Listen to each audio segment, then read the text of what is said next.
What does this place represent for you? My grandparents came from Italy. This was a destination for them when they felt homesick. Yeah. This is where they could go live a part of Italy. And of course, I loved coming here as a kid. But I wanted to bring you here because this is representative of my ethnicity. And since it's the World Cup and Italy didn't make the World Cup, Gary, Again? I had to bring you here.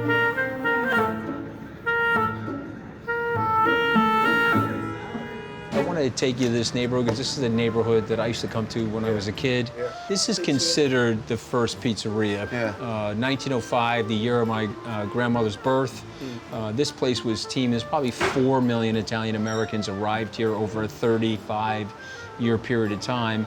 And a lot of them had hard times finding jobs. So what they did, Gary, I'm going to take you through the area, is they formed little storefronts. Fantastic. And it was a way to become entrepreneurs and then to serve each other. And So this place has been open for 120 years. 121 years. I'm expecting a good pizza. Yeah, like a great pie in here, and it's an old school place. People still love coming from all over the world. Right, what are we having? Yes, so we're going to get a margarita. Let me just get the classic pie. Little Italy used to be massive. It was about 6 blocks when I was a kid. It's about 1.5 blocks today. Why? Why has it shrunk? Well, people moved out. You know, they assimilated into the culture. They moved out to Long Island. They moved to New Jersey. They moved up to Westchester, and they built their families. But they all started here. Couldn't speak the language. They sort of got together to help each other. I wanted to bring you here because this, to me, represents the world. Manhattan was a tractor beam for immigrants. Not just the Italians, but the Irish, the Greeks, the Spaniards, the Chinese. Everybody arrived here with a hope and a dream, a lot like the World Cup. I want to ask you about how it's been received in America. Has it caught on? It's been super exciting. I think the ratings are through the roof in the United States. You got 50, 60 million people watching certain games. It's a half a Super Bowl. I think it's been phenomenal. What does it mean to New York to host the final? I think it means everything. This city, we see it as a global city. We see it as a city of opportunity. You know, I grew up 20 miles outside this city, and my parents used to take me here. Took me to Lombardi's. I'm going to take you over to Umberto's. They took me to Ferrara's for pastries as a kid. Are we going to meet any Mafia people? Well, you are meeting a Mafia, but what's wrong with you? I'm safe, yeah? Yeah, you're safe. You don't have to worry. But in all seriousness, I just want you to think about how we grew up. My parents just say, okay, someday you're going to get a job in New York. Someday you're going to work in Manhattan. And you're going to seek your aspiration here. And this is the most amazing place. Today, even today, you can come in here hard scrabble with little to no money, Gary. And if you've got industry and passion and enthusiasm, you can find your way in a city like this. You interviewed the mayor. I love that interview. What'd you think of him? What'd you think of him? You liked him? I think he's really impressive. Impressive. He's got charismatic. He's done a good smart, job. Speaks brilliantly. He's done a good job. Got a real smile, hasn't he? A twinkle in his eye. Yeah. He's got the best smile in American politics since Barack Obama. This kid knows what he's doing.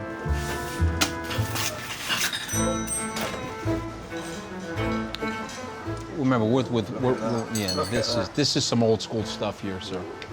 All right, give me your plate. There you go. This Thank you very much. is how they made it back in the day.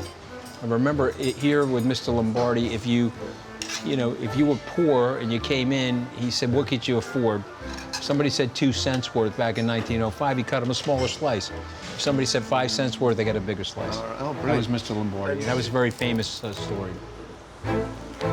Breakfast of champions right here. See that? That is perfect crust. You see that? And look at the top here.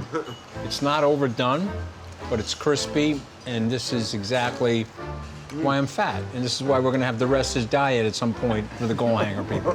But not today, not today. For me, there's a lot of pride coming to a place like this for me. Because I think of my grandparents, I think of them coming here with no money. I think of my grandfather's family was a farming family up in the mountains of southern Italy. Every time I come in here, I think of that struggle, and I think of how hard it was for them and how easy they made it for me. It's classic American stuff, How good is a pie, though, right? Really good. Call it a pie. Why is it pie? Not pizza. Call it pizza pie. Pizza pie. Yeah. When I was a kid, this was This is a pizza pie. You want a pizza pie?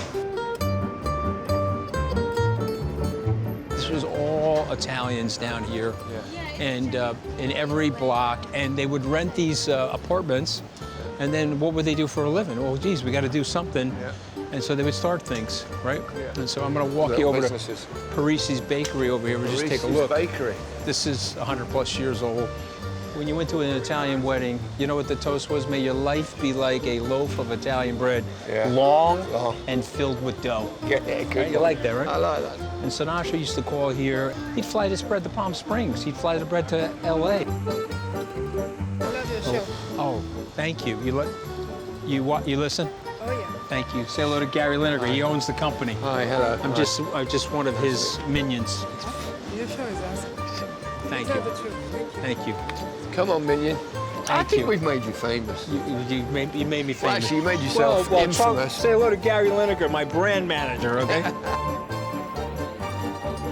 I just want you to imagine in the middle of the summer, kids out on the fire escapes, the accordions are playing.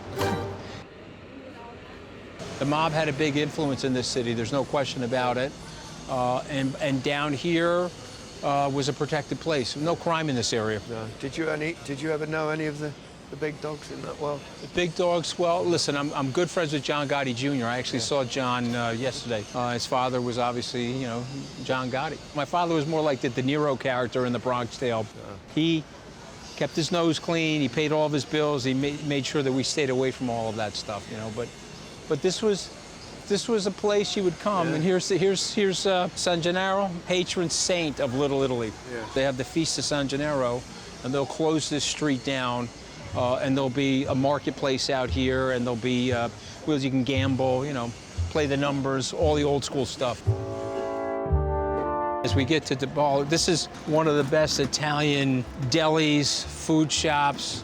Everything is imported in here. Love an Italian deli. So you can go from the pasta to the deli, and you can get your prosciutto and your melon and everything that you possibly need. You're in Little Italy, but if we cross Mott Street, we're in Chinatown. In Chinatown. Okay, so we've got both continents represented on this little block, and for over 100 years, the Italians and the Chinese have lived in this area, and they've cohabitated. And they all get on, yeah? They all get on. Well, that's the beauty of it. That's the message, isn't it? That's It's like the message of the World Cup. most- That's the message of the World Cup. We got to get on. That's the message of the whole thing. Football saves the world. When you grew up and you would come to Little Italy, would you sometimes venture into 100%. Chinatown? No, we'd be eating dumplings and then going for cannolis. That was a New York American experience. Perfect. You know? This is a world-famous place. I want to show you the menu. Look, old school menus, literally the same. For Classic you get Italian pizza, dishes. You got fried clams, fried calamari, and they got hot sauce here, man. Hot sauce. I mean, they put the hot sauce on the clams. Forget about it. Thank you very much. Umberto's Clam House. So I can't believe we're actually eating again. Well, I'm from a clamming family, so two of my cousins are actually clammers, and so both of these clams are fresh from Long Island.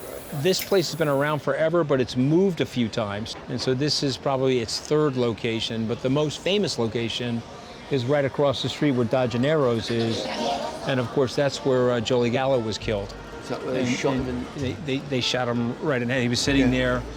He had gone in there to eat, but he was in a fight with the Colombo family, and so they put a mob hit on him, and he walked in there to get a plate of pasta and some clams, and they shot him in the restaurant. He fell into the street. There was a big picture of him in the tabloids, and of course this happened right as the Godfather movie was coming out in 1972. So the art was imitating reality, and reality was imitating the art. And of course, The Godfather went on to be one of the greatest movies ever made in the United States. But that happened here 54 years ago. Wow. So how are things now politically in America? It's a bit unstable, isn't it? I think America is troubled. I think that the two sides are pulling America in a direction it doesn't want to go. If you look at the polling, 70% of the Americans are unhappy with the direction that the country's going in, but they're also unhappy with the polarity on both sides. They would like something a little more moderate, a little bit more stable. The weird thing about it, because I can see it from both sides have certain points that I actually agree with. So if you said to me, okay, let's talk about the border. Well, certainly we should have legal immigration and we should protect our border. I think that's a big concern for most countries.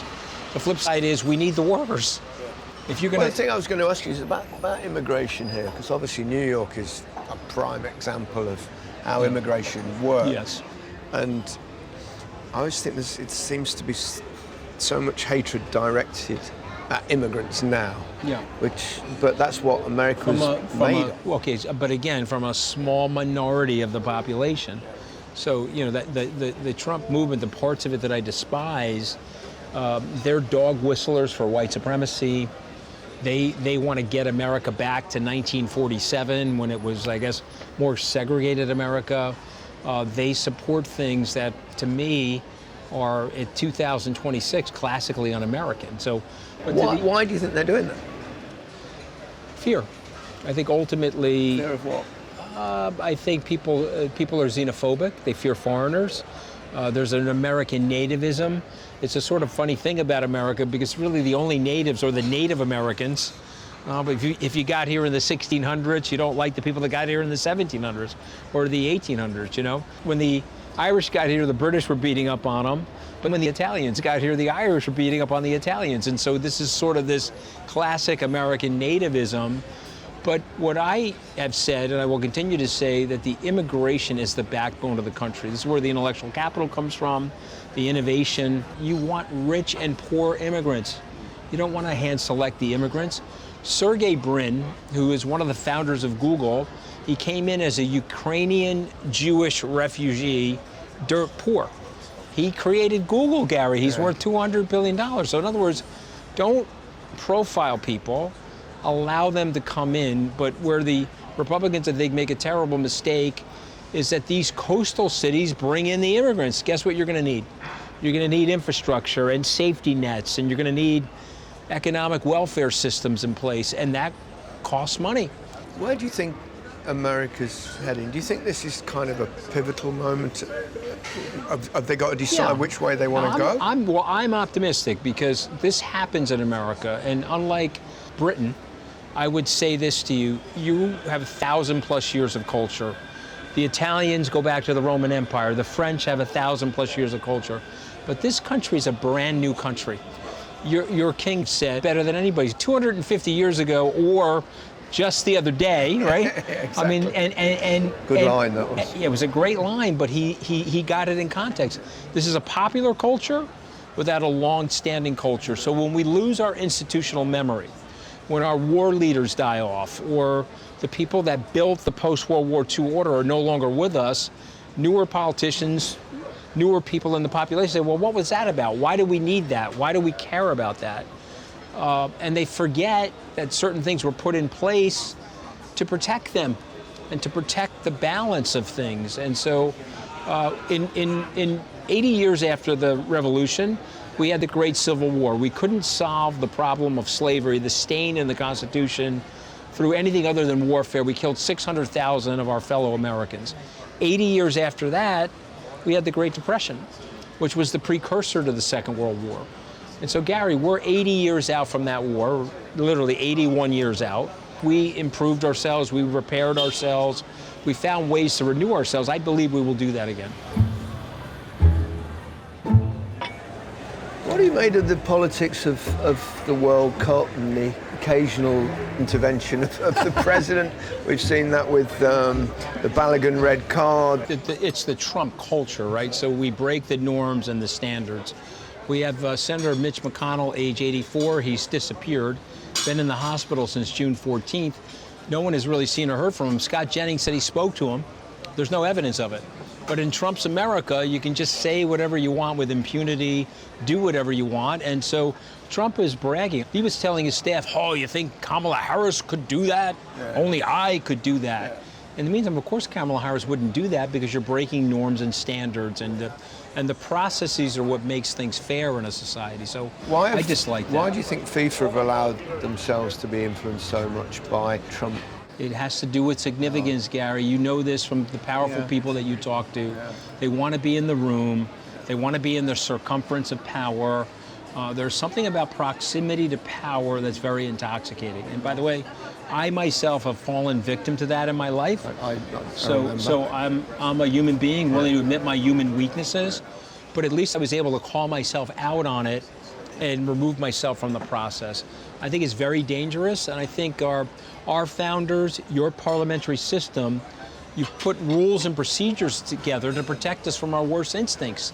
And so Trump is all of those things. But generally, and I'd like to get your reaction to this, I feel that this has been good for the American people and the citizens of America and their interaction with the tourists that have come here to visit the World Cup. Forget politics aside, I'm talking about people to people. I think football, soccer has, I think, shown the world that actually I think people, wherever we're from, whatever colour we are, whatever religion we are, we just actually want to have a nice life, get on with each other, party a little bit, cry when we lose, cry when we win, and I think the harmonious nature of the way everyone has got along at this World Cup, whether you're from Argentina, whether you're from Mexico, whether you're from Africa, whether you're from Europe, and everyone seems to be having a good time 100%. and getting on. And it makes me think the leaders of various nations 100%. Just don't get it. They're also attention getters. You know, Trump is looking around saying, wait a minute, the attention's not on me. You know, the great line about Donald Trump is, enough of me talking about me, Gary, what do you think of me? Right, that's Trump. And so here you were. Oh, look at that. So I'm gonna need a tablespoon. Oh, yeah, tablespoon. So my point is that the people, if left alone, we're gonna figure out ways to get on. Yeah. But the politicians want to push people in directions that create this tribalism and the divide. But I feel that it's gone well for America, other than the Trump interventionism. I think there are obviously some things that we've not liked, particularly involving the rules of our game, the integrity of our sport. I think, you know, the ice fears didn't really materialise, which I think everyone had a little bit before. This looks great as it is. So you're more of a student than me. This is the old school way of doing it with the spoon. Yeah. So, your time playing, compared to where we are today and the players, what's different about the game? Not that much. Things have improved for players. The playing surfaces are so much better. Obviously, there's a lot of money in the game, a lot more money than there was when I played. But I still think a World Cup is the greatest sporting spectacle of all, and it's so special. And it always was, but it's just grown and grown and grown. And obviously more countries now being represented at the World Cups. And it's such a global thing. It's unique. It's the one time, I think, where, I don't know whether it's the same in this country, but you know, it's the same whether you're on the left in politics or the right in politics. For this tournament, everyone comes together, and I'm sure that's the same in America, Democrats and Republicans. The Italians aren't in it, so I'm wearing the three lions, okay, in honor of you. You're wearing it well. But let me just say this, you know, I feel like in America, you have a right to cheer for more than one team. You cheer for the Americans, of course, we're American, but you know, English friends cheering for England. Yeah. I think it makes it really fun, you know, it's a cool part of it. It is fun. You're learning in this country. You'll get there eventually. It's a young country, my friend. I know. But you know what I was impressed with, I would like to get your reaction to, is the Norway-England game. I thought the way the game ended and the way the players treated each other is what the entire thing is about for me. Correct. Absolutely right. Didn't you feel that way? It's beautiful. It was beautiful. And it's been like that in most of the games. You know, you have your rivalry on the pitch, you fight like mad to win, you know, but the emotions run high, but at the end, win or lose, all the teams have come together, and I think it's where we want to be. What can America take out of this World Cup? What lesson can the politicians learn from what we've seen, or if they're prepared to? I think there's a great era, or perhaps a terrible era, ending for America. This is the baby boomer politician. This is the gerontocracy that we often talk about on Trip US. This older group of people are leaving the stage. And so it'll be incumbent upon the Zohran Madanis, the AOCs, but also the J.D. Vances and the Marco Rubios. Are you going to pull the country together, or are you going to sit in your silos and talk to your own echo chamber of political ideologies? And I hope and I pray that one of them will get the light, and there'll be a transformational politician that will try to be a little bit more post-partisan. And Gary, I'll tell you something, there's 105 million people that vote the exact same way in this country every single election. You've heard me say it. Yeah. It's the non-voter. It's just that small band in the middle that shifts things. If you go after the middle, you don't need everybody. 20 million people, you'll liquidate the extremes in the system. You put 10 independents in the Senate, then neither side can beat each other's brains in. You see what I mean? And so I think that type of reform is coming for the country. I'm optimistic about that. Would you ever be interested in politically getting involved, running for? You know, I got Republican? a lot of one-liners on this, right? Like I don't meet I don't meet the height requirement. That's one of them. Yeah. Barely met the right height requirement for I'm my. not sure that's an official. Roller coaster. Not an official one. The real one is the castration one, where my wife would like castrate me. That's the real one. But you know, Gary, here's the problem. It is so difficult on your family. Yeah. I've got 5 children, and I've got 2 of them under the age of 15. And so if I were ever going to pursue politics, I would really, you know, it's almost impossible to insulate them from that. So, you know, I grew up in a family, and you're sitting in a restaurant, and you're sitting in a neighborhood where it was always family first. Put your family first. If I could get comfortable that my family was protected or wouldn't get put into the meat grinder, I don't know. You know, I never want to say no, because I love my country. If there was something I could do to help it, I certainly would try. Yeah. But I just don't see it today, because I think Deirdre would kill me. Although I think that we'd get increased listeners on the rest is politics. Yeah, we could have a podcast campaign. You think? Really good, Would you campaign with me? I'll be backing you on. I'm not sure I'll be any great help over here, Anthony. I probably have to make you a U.S. citizen, which I don't think you want to do.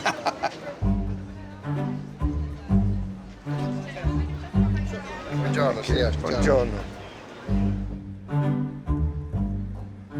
So Gary, this is our final stop, but this is the old school Italian pastry, gelato place, coffee. Gelato, now you're talking. Yeah, you know, 1892 it started, the Ferrara family, and it transcends now nationally. They sell product all over the country, but this is the old school original pastry shop. So this is where I used to hang out as a kid. What's your ice cream? Well, I like stracciatella. What about you? I'm plain vanilla, man. Plain I love vanilla. it. Okay, Love it. plain vanilla. Yeah. Look at that. I'm going in. That's good. So good. That's good. Can I say, Anthony, it's been an absolute delight. I've learnt so much, really illuminating. Great to be and here. great to be in your neck of the woods. All right, and I'm wearing the 3 lions in tribute to this man. And the shirt is older than most of my children, actually. Yeah, it's, Right, this is 1990s. yeah, Italian 90, that is. That's the one. Let's go. Thank you.